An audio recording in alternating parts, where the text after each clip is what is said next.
everyone, welcome back to my channel. I am Christy. I am so glad that you're here. Today we are doing a follow-up to, is this straight? Sorry, this is like a super cash video because I just wanted to come on here and film the follow-up to my Blackpink Pink Venom reaction video.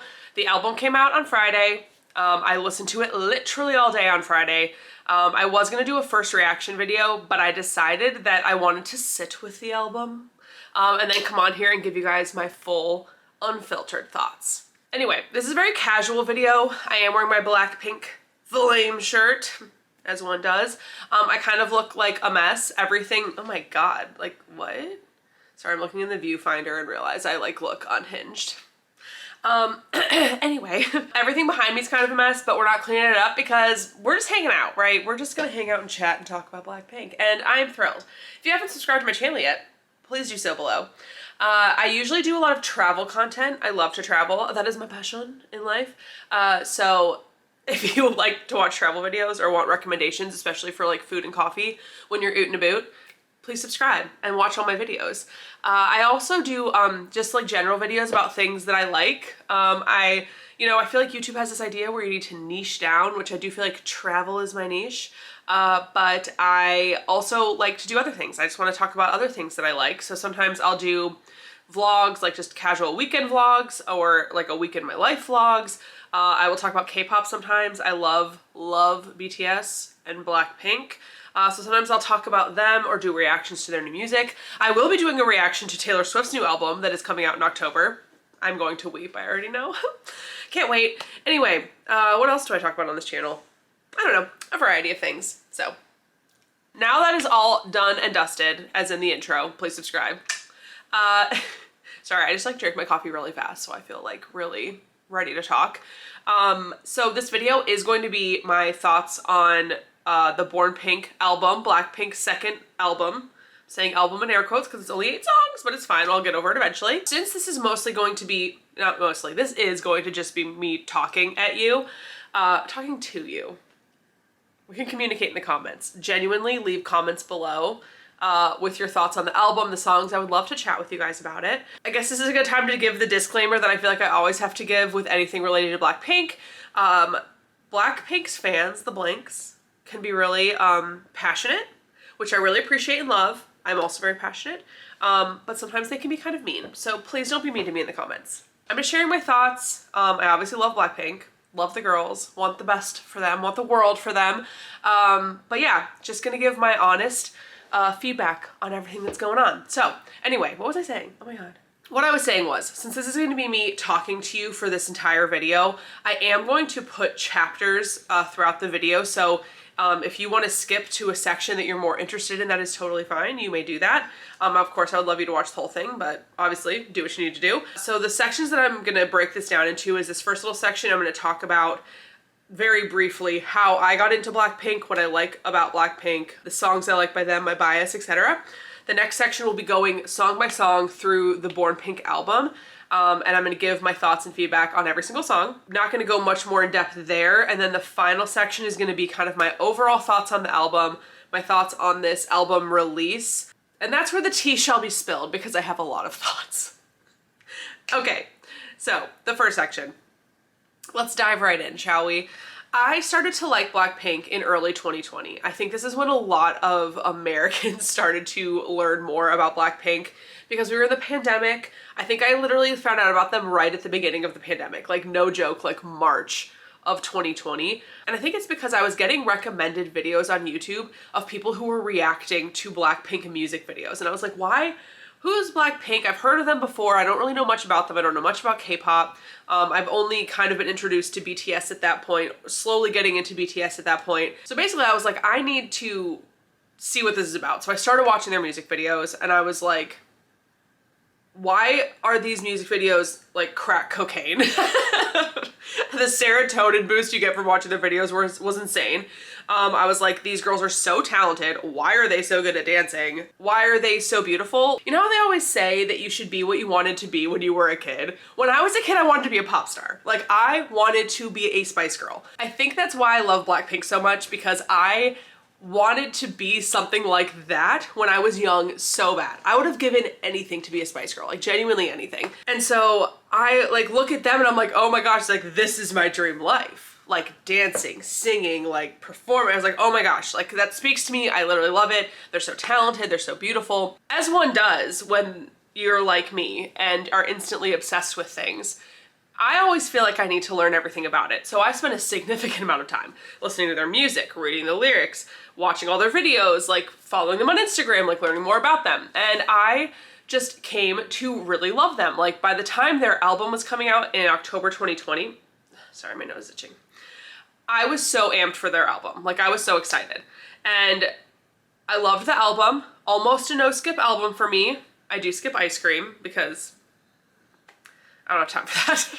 Sorry, Selena, love you. But I really liked that album. Now, I feel like since then, since it took so long for them to have another comeback, I have learned much more about YG, the company that Blackpink is under. I've learned a lot about their strategies. And I've just kind of seen now that I follow all of them on Instagram, I kind of see what the deal is. I've definitely formed more opinions about what I think could be happening behind the scenes. Whether it's right or wrong, it's just kind of what I've gathered. So the songs I love by Blackpink, it really depends on the mood. Obviously I love their more intense songs, like if I am like cleaning the house or working out, I'm like needing to boost the energy, like if I'm driving in the car, I love to listen to like How You Like That, Do, Kill This Love, etc. I am obsessed with the song Lovesick Girls. Like I literally love that song so much. I am obsessed with Lovesick Girls. I definitely love like Kick It, Forever Young. I don't know, I feel like I like a lot of their old discography. I really like their songs in general. Kind of as a whole, I like their songs. It is hard for me to pick a bias, but I will say that I think my bias is Jisoo. I absolutely love her. 1, she is so beautiful. 2, she's so talented. 3, I think that honestly the thing that made me love her is that I just feel like she has like the cutest personality. She's so funny, so smart, so goofy, and I just really like that about her. My bias wrecker, I mean, it's like I love all 4 of them, but my bias wrecker is probably Rosé, I think. That is kind of like my little history with Blackpink. So let's get into this album. I've already told myself that I'm not going to keep giving a disclaimer, so I'm just gonna acknowledge it like that. Okay, so obviously I've already reacted to the Pink Venom song and music video. I'll go ahead and link that above and in the description of this video because I do share some more of my thoughts outside of like that song. I share more of my thoughts about like the comeback, YG. So watch that if you're interested. But we are gonna go song by song. Again, not gonna get real in depth into like the background of the song. We're gonna save that for the last section. We're gonna go song by song and I'm gonna tell you all my thoughts and feelings. Pink Venom. So I've tried to listen to this since it came out, since I did my video on it, and it's just a no for me, dog. I don't vibe with it. It's not a song that I listen to. That is something I want to say. Obviously, everyone's music taste is different, so I think that does obviously inform like what ends up being your favorite on the album and ones that you don't end up liking as much. So that's an important thing to keep in mind too. Like my favorites might be other people's least favorites and vice versa, and that's totally fine. This is just like my thoughts in general based on like my music taste and what I like to listen to. So Pink Venom, didn't love the song, wasn't blown away by the music video. Really wasn't. I felt like Pink Venom's music video was kind of like a boring version of all their previous videos combined, if that makes sense. Like I feel like it had too many elements of like their previous videos and it just wasn't exciting. So didn't love it, which is ironic to say because next is Shutdown. Let's talk about the video really quick before we dive into the song. So I saw what they were doing with like the throwback, the callback to their previous songs in the music video. I didn't love that. I didn't love that for a couple of reasons. So it would have been cute if it was like just a moment of it and then the rest of the video was a totally different creative concept.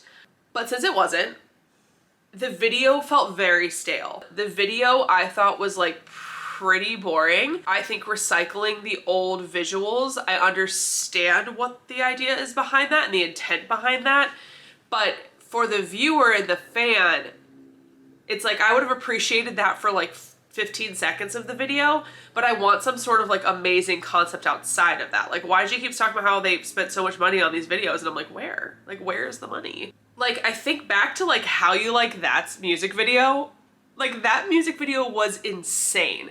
That video like cemented me as a Blackpink fan because that video is nuts. It is so good. It's like literally a serotonin boost to your head. Like, it is just like, it's insane. And watching Shutdown, I was just like, we're gonna do this the whole video? Like, we're gonna do callbacks the entire video? That's so boring. Like, genuinely, I think that that's like so unoriginal and it's not creative, and it provided nothing new for the fans who have quite literally waited for 2 years. We'll discuss that more in the third section of this video. But yeah, I wasn't impressed by the video. I mean, I will say Jisoo, my girl, was serving in that video. She looked beautiful. I mean, they all looked beautiful, obviously, but her dancing, her attitude, I was like, girl, you spent the last 2 years getting like real fierce, and I'm really here for it. Like, I love that for her. I feel like a lot of people critique Jisoo and, you know, point out that she's like the weakest dancer or doesn't have the stage presence of the others. But I felt like in Shutdown, she like really brought it. So they're performing on like Jimmy Kimmel, I think, on Monday. And I hope that she is like on fire because I love her. I thought they all looked beautiful though. The song itself. So at first I was not a fan of the song like I was with Pink Venom. I do feel like it has grown on me a little bit, but I think that where it loses me is that the sample of that classical music song, what's it called? La Cappella, I don't know, whatever it's called. Whatever that is, running through it, that gets really annoying. Like, the fact that that goes through the entire song, I don't know. I was like listening to the whole album again this morning, and it always reaches a point in Shutdown when I'm just like, oh my God, like it's too much. I need to go to the next song. So it's like, I always want to skip to the next song. I think just because I think it just is too repetitive. It gets too annoying. I do feel like it's grown on me though. Like, I find myself singing it. It is definitely not one of my favorite songs on the album. So Shutdown has grown on me, but I do find the lyrics to be so unbelievably cringe that I just probably won't listen to it very much. I mean, the fact that some of the lyrics are catch me when you hear my Lamborghini go vroom, vroom, vroom, vroom. Like, what? I waited 2 years for this. So I hate that. I also can't believe that a good portion of the chorus is whip it, whip it, whip it, whip it, whip it, whip it, whip it, whip it. Like, you guys. Like, it's so elementary. Like, it's so, like, it's just not creative at all. Like, what is this? We couldn't come up with anything better. Whole team of people, we couldn't come up with anything better. That, like, literally blows my mind.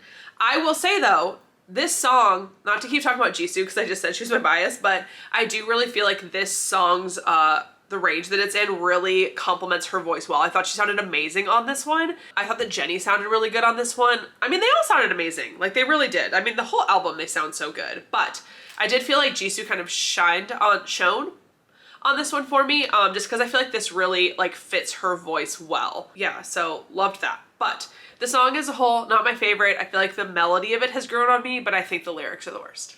Okay, so next up we have Type of Girl. So this song, I mean, I don't love like the energy.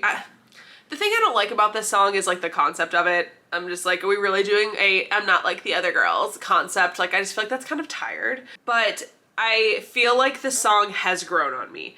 I feel like I like it more than Pink Venom and Shut It Down. Like, it has grown on me more than Shut It Down has. So I feel like even though it's one that I'm probably not going to listen to all the time, I won't skip it. I'll probably start the album with it, to be honest. I don't know, I skip Pink Venom every time. So I basically always start with Shutdown, and I try to listen to the end. I feel like Type of Girl has grown on me. It's not my absolute favorite by any means. Would I just like pick that song to listen to like out? Like, no. But it's growing on me, and I feel like I'll maybe like it more. I don't know. It's okay. It's okay. Next up we have Yeah Yeah Yeah. I love this song. I was like so excited when I heard it because I was like, oh my God, I'm so glad that I like love something on this album, because so far we are not doing well. But Yeah Yeah Yeah, I'm obsessed with it. That is the kind of song that I love. This like upbeat, funky, kind of 80s throwback. I don't know, there's something about it that has like this retro feel, and it is so upbeat, and I'm like literally obsessed with it. I'm also obsessed with the fact that Jisoo and Rose both wrote lyrics for this song. Love that energy. I feel like this song is a breath of fresh air. I just feel like it is a song that you can listen to and it instantly lifts your mood. I listened to this song on repeat in the car yesterday. Like I literally probably listened to this song like 50 times yesterday, and it is just so good. Like I love it so much. Let's listen to a little snippet right now because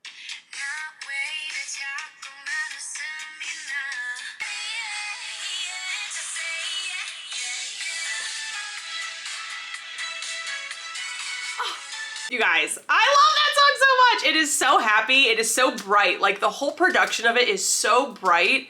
I just love it so much. It is a song that I will put on my playlist. Absolutely. Like all of my non-K-pop playlists, I will put that song on my playlist. Like my feel-good playlist. I'm obsessed with that song. The fact that that was like not a pre-release song. Or like even the title track. I don't know. I understand what they're going for with Pink Venom and Shut It Down. But this song is so much better. Like leaps and bounds better.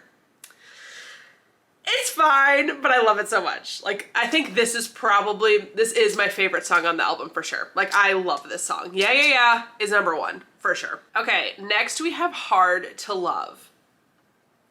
I'm saving all of my thoughts on like we all know what part of this song to the third section. The song itself, I love. I love this song. This is definitely one of my top 3 favorites on the album. I in fact only have 3 favorites on the album, so this is one of 3. So yeah, yeah, yeah. Hard to Love, obsessed. I feel like Rose sounds so good on this. I like the production on it. I like the guitar on it. I really like the lyrics. So I really like this song. I thought that this one was really good. So in my top 3, the next one is The Happiest Girl. So I think that they all sound really, really good on this. Online, this seems to be everyone's favorite, but honestly, I thought it was really boring. Like, I know we need to throw like a ballad into the album, but I just kind of felt like it was lacking.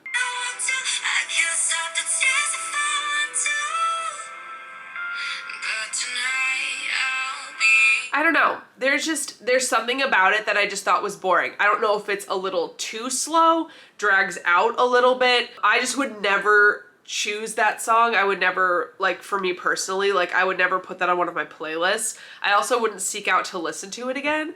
I think they all sound incredible, but I think it's kind of boring. It's like too slow. Like I'm listening to it and I'm just like, okay, got it. I don't know. Not my favorite. The next song is Tally, which I love. So this is definitely probably my 3rd favorite on the album. So my 3 favorites are Yeah Yeah Yeah first by a landslide, Hard to Love is 2nd, and Tally is 3rd. I just think Tally is like really catchy.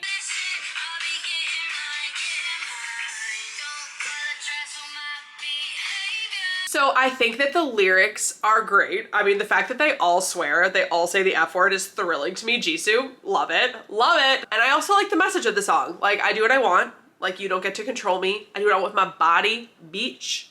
So I love the message. I thought that it was a very catchy song, very chill. I really liked it. So that is a song that I definitely would listen to again. Like, I could see myself putting on this album and skipping to those 3 songs and occasionally listening to also Type of Girl occasionally, depending on my mood. But I thought that Tally was really catchy. I liked the production on it. I loved everyone singing. I love this part in Tally when Rose sings. I love how she sings this. That's not girly. Everybody tells me to play nice. Everybody just looking twice. But my body... She sounds incredible. Like, I love how she sings that. I don't know why. I just love that part. But yeah, so Tally is definitely in my top 3. I really liked it. And then we have Ready for Love, which is just okay. We've all heard it before. It was leaked a couple years ago, a year ago? I don't remember when. But it was also released in collaboration with that video game. I don't know. So we've all heard it.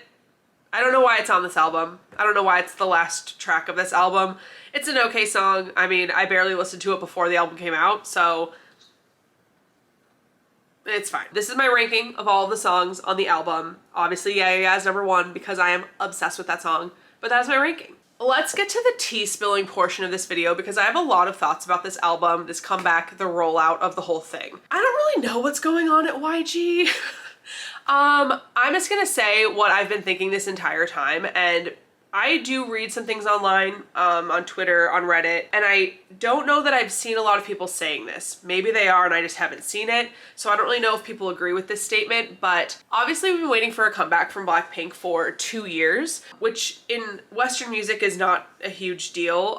In K-pop it is. The reason I also think it's a big deal with Blackpink not coming back for 2 years is that Blackpink provides little to no content between those times. Like, at least from what I've seen since the album has come out, there has been like basically no new content from the girls. I talk about more of this in the Pink Venom video. I talk a little bit about like the show, paying for their Weverse membership, which I think is a scam. So I won't really talk about that here, but where I think that like the Blackpink fans are treated unfairly is that there is no like other content. Like, they barely are posting on Instagram, they barely post on Weverse.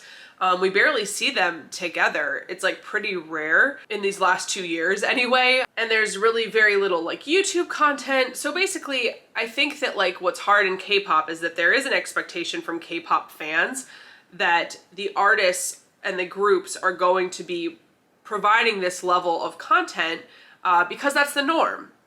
Whether or not that should be expected is another question, but I do think that it is hard when like the blinks. I'm kind of putting myself in this, but I'm talking more about like people who are like they're hardcore fans. Like, I feel bad for these fans because they like love them so much and they get so little in return. And I don't think that's the case for a lot of other groups. So I don't know. I guess it's just kind of a question too of like, you know, where do you like draw the line and like what is appropriate for how much like content, you know, these artists are responsible to put out. It's probably a topic for a different video, but I do think that, you know, fans have waited for 2 years for something new from all of the girls together. And I think, this is my statement, I said all of this to say, the statement that people might not agree with is I think that they threw this album together in the last few months. This album has not been created over the course of 2 years. It just hasn't. It just wasn't. If they had been working on this album, and I say they, I don't just mean the girls, I mean the production team, the writers, like the whole team at YG. If they had been working on this album for 2 years, that album would have been 45,000 times better. There are a few reasons why I feel very confident in saying that, whether I'm right or wrong. One is that this album, again, is only 8 songs. I don't really care if people want to say that this is YG's way of doing things. This is what they're going to do with Blackpink. They always are going to do 8-track albums. That's giving them the easy way out. I think that's making excuses for them. Most groups and most artists would consider an 8-track album like an EP, almost. So, and in K-pop, it would be considered a mini album. If they had been working on this for 2 years, it would have had more than 8 songs. And the song quality would have been better. The music video quality would have been better. I'm just gonna say it. 1, we have 8 songs. 2, Ready for Love should not be on this album. If they want to release Ready for Love in an official capacity like this, then it should have been a deluxe album as a bonus track. Ready for Love should not have been one of the 8, and it should not have been the album closer. Like, what a bizarre choice. I also feel like, I mean, a lot of these songs aren't even new. 2 of the songs have demos literally floating around online. Like, the track list came out for Born Pink, and people immediately found 2 of the songs' demos from previous artists floating around on the internet. So 3 of the 8 are now for sure like not new songs that were created for Blackpink, that were created like for the vision of the group, created by like the YG team, or created by Blackpink. These are literally songs that existed before. They are The Happiest Girl, that demo was floating around, and Tally. One of those songs, I think it was Happiest Girl, was supposed to be like a BB Reha, is that how you say her name? I don't know. Song. So it's like, this is gonna sound really harsh, but I do think that like some of those songs, like they sound like they weren't good enough to be on somebody else's album. And that's what they are. I don't think The Happiest Girl and even Tally, even though I do like it, like those aren't top choice, top tier songs. So again, it's not like they've been working for 2 years crafting those songs. Like, no, they got the demo and they're like, oh, this will do. We'll put this one on the album, why not? Like what?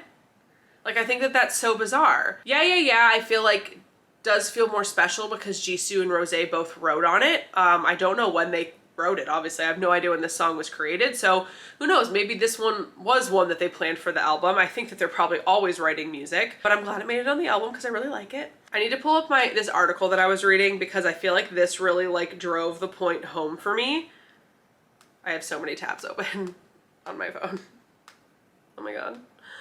So Variety did an interview with some of the collaborators on Blackpink's album, and this was very eye-opening for me. They interviewed Becca Boom, who worked on Type of Girl, and she said she wrote the original demo at Teddy Park Studio last year and didn't know if it would be released. I thought Lisa might use it for her next solo single, but I'm super happy that it's going to be on the album. And when I read that clicked. Like I was like, Type of Girl feels like a Lisa song. And I was like, it fits Blackpink, but I was like, was this supposed to be a Lisa solo? Or was this gonna be a Lisa solo song? Because I don't know, something about that, like I think what bothers me about it is I'm like, it's like they have this bank of songs and they're like, well, this song could be a Lisa solo song or it could be for Blackpink. I'm like, do we not like write music with the intention of it being a cohesive album? Do we not like write music with the intention of like telling a story with the album?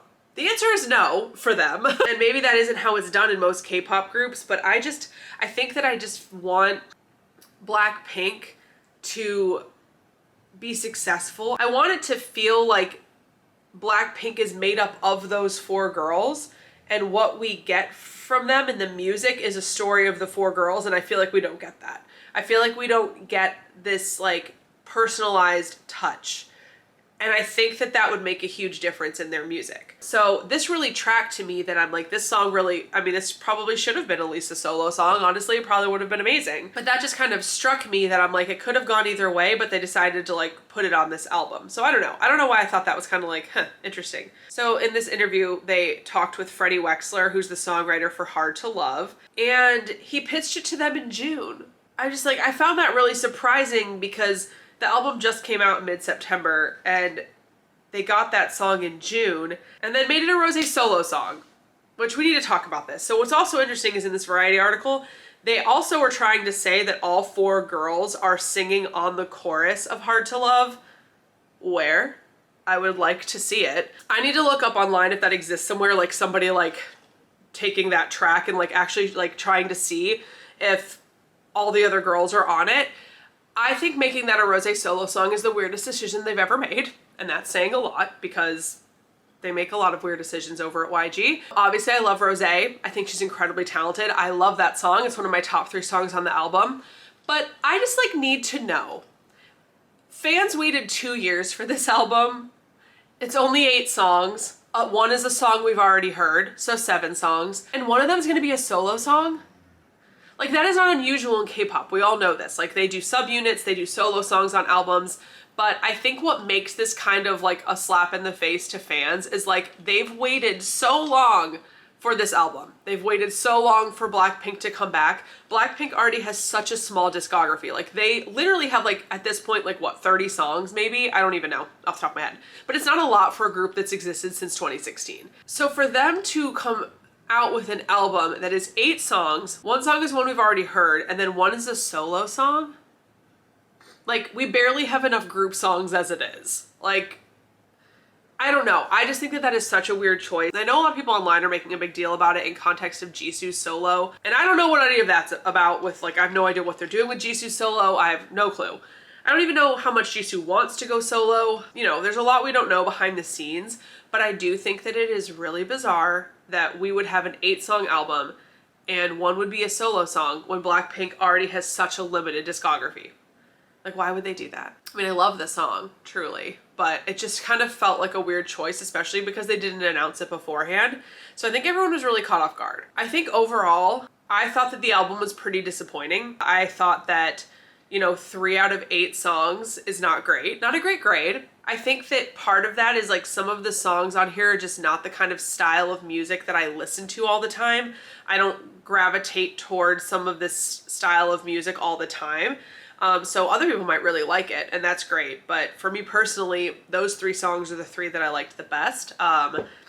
Yeah, Hard to Love and Tally. I think that honestly, I think that as an album and as a cohesive album, I think that the album did it a lot better than Born Pink did. It's interesting because I saw somebody say that they think because Teddy Park produced a lot of the songs on the album, that's why it has a more cohesive feel. I didn't like fact check that. I have no idea what Teddy produced on that versus this album. But I will say in that Variety article, which I'll try to remember to link that article so you guys can read that too. In that article, it definitely sounded like Teddy is the one who is kind of handpicking the songs that go on the album. You know, the girls got credited as creative directors on the Born Pink album. Where? I don't know. I don't know what that means. I don't know like in what capacity they creative directed, but it definitely sounds like when it comes down to the music, Teddy is the one who is handpicking the songs. He's kind of the one who is deciding what goes on the album, and I'm guessing at the highest level, YG is the one who finalizes any sort of track listing. So I think that the album was a lot more cohesive than Born Pink is. I also feel like on the album there was no skips for me except for Ice Cream, because that song is an abomination. I even think with like the music videos, especially the Shutdown music video, to me it just felt like this album was just thrown together. They kind of took some songs from the vault, some random demos, a new song that got pitched to them, and they kind of slapped it on this album with Ready to Love and called it a day. That definitely is like the feeling that I get, because I just feel like these songs are not at the caliber that they should be for waiting 2 years for a new album. And I don't think that my expectations were too high. I just think that YG at the end of the day doesn't care about Blackpink as a music group. I don't think that music is the focus. Making money is the focus, but they're able to make money from Blackpink through all of the individual girls as individual brands. Every single one of the girls has a high-end, like, fashion luxury house partnership. I think they all have like luxury jewelry partnerships now. Does Jenny? I don't know if Jenny does, but I'm sure that's coming if she doesn't. So they're already able to make so much money off of these girls just from almost being like high-end influencers. Like they're able to make so much money off of them just from that. And that is very low effort, honestly. It's a lot less effort than having to come up with an album, come up with music videos, choreography, do a tour. I think that they're doing this to try to grow their fan base, but after that album came out, I'm just like, music isn't the focus. I think that they want music to help Blackpink grow their fan base, but I don't think the music is the important thing. I guess it is what it is. I think it's going to be very interesting to see what happens when their contract is up. People seem to be speculating that that would be soon. I think right as their tour is ending. So I hope that if they decide to re-sign with YG, that they're able to negotiate more creative freedom, more involvement in the creative process. I think that what Blackpink as a music group is really lacking is the touch and influence of the members on the entire concept of Blackpink. I think that the members should be involved in songwriting, in the music videos, whatever that they'd want to be involved with in the creative process, because I think that this album, Born Pink, was very stale. I don't think it brought anything new to the table. I don't think that it expanded on what Blackpink is capable of. It didn't show us new things that they're capable of. And it kind of came across like a one-trick pony, like that Blackpink is a one-trick pony. And I don't think that's the case. I think the girls are super smart. I think they're really creative. I think they're really talented. And I think they should be allowed to show that off in their music. And I think it's really disappointing that that doesn't seem to be the case. Like, why is Teddy Park deciding what the songs are for Blackpink? Like, I think Blackpink should decide what they want their songs to be. I think that they should be writing their songs, but who knows what goes on behind the scenes? I have no idea. This is just kind of my speculation and my little like lecture on the whole thing. So as a whole, I thought that Born Pink was really disappointing. I considered getting tickets for the tour, but they're really expensive and I'd have to travel to go. So I don't think I'll be going to the tour. I don't know, that could change. Maybe it'll change, who knows. That's kind of my thoughts on everything for Blackpink. I hope that this wasn't boring to listen to. I hope you guys understand where I'm coming from. I would love to talk more in the comments, so please leave a comment below. I'd love to know your favorite songs. I'd love to know if you're going to the tour, because if you're going to the tour, please convince me to buy tickets, because I was looking at the tickets for the Atlanta tour, and like the worst seats now for like resale, I think they're resale. I just didn't want to have to like, oh, I hate having to like fight for tickets in the moment. It's so stressful, like when they're released. So I just like didn't participate. And now I regret it because the resale tickets are so expensive. I was looking at the Atlanta show and it was like saying that the worst seats were like almost $200. And I was like, I don't know. But let me know if you're going to the tour and let me know which show you're gonna go to. Leave it in the comments below. I might need a friend to go with. Yeah, I would love to know your favorite songs on the album. I would love to hear your thoughts about Blackpink and everything that's going on behind the scenes, because God only knows what's happening. I just like love them so much. I really want them to succeed. I want them to be happy. And I'm sure they are. You know, they're living the dream. But I just want it to feel like the music is from Jisoo, Jennie, Lisa, and Rose. I don't want the music to feel like it's from like Teddy and all of the YG producers, you know? Anyway, leave me some comments below. I'd love to chat with you guys in the comments. Thank you so much for watching. Please subscribe to my channel and I will see you in the next one.